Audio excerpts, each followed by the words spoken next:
বড়লোক মেয়ে যখন মাকে গিফট দেয়। ও মম, হ্যাপি বার্থডে টু ইউ। মম, তোমার জন্য একটা আমি গিফট এনেছি। ও বেটা, তুমি কত বড় হয়ে গেছো, তুমি আমার জন্য গিফট এনেছো, আমি তো ভাবতেই পারছি না। আমার সোনা মাম্মাম।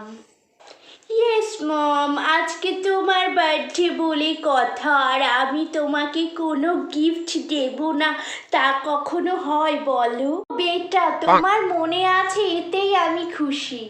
দেখি কি গিফট এনেছো। মম, একবার গিফটটা খুলে দেখো তোমার পছন্দ হলো নাকি। ওয়াও বেটা, কি সুন্দর হয়েছে, আমার ভীষণ পছন্দ হয়েছে বেটা। আমার কি গিফট চাই বলো বেটা। মম, আমরা সব বন্ধুরা ঠিক করেছি আমরা সবাই মিলে ব্যাংকক যাব। আর সবাই জানো মম, যাওয়ার আগে আইফোন কিনবে। তোমার আইফোন লাগবে তাই তো? আচ্ছা, আমি এক্ষুনি অর্ডার করে দিচ্ছি, আর তোমাদের ব্যাংকক যাওয়ার খরচা পুরোটাই আমি দেব।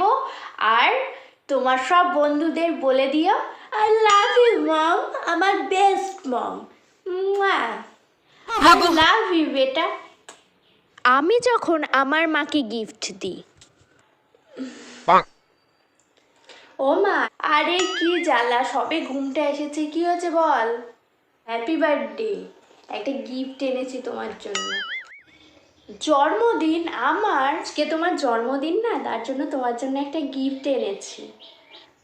আমার জন্মদিন আর আমি জানি না? এদিকে তুই জেনে গেলি, তুই কোথা থেকে জানলি? কেন, দিদুন তো একদিন বলেছিল। কে জানি বাবা, আমাকে তো জীবনেও আমার মা বলেনি আমার কবে জন্মদিন।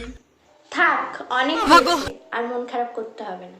কালকে সকালে রেডি হয়ে নেবা, একসাথে পুজো দিতে যাবো, ঠিক আছে? আচ্ছা যাবো, এখন যা ঘুমোগে, আগলি মেয়ে একটা।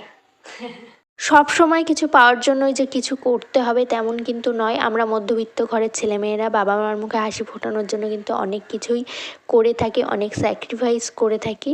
অনেক মানুষের কাছে এটা কিন্তু ছোট ব্যাপার, কিন্তু নিজের বাবা মার কাছে অনেকটাই তুমি দামি। তুমি যদি তোমার বাবা মার জন্য কিছু করে থাকো, সেটা তাদের অনেক ভালো লাগে। ভিডিওটি ভালো লাগলে লাইক কমেন্ট শেয়ার করো, আর চলো নেক্সট ভিডিও আসছে খুব তাড়াতাড়ি।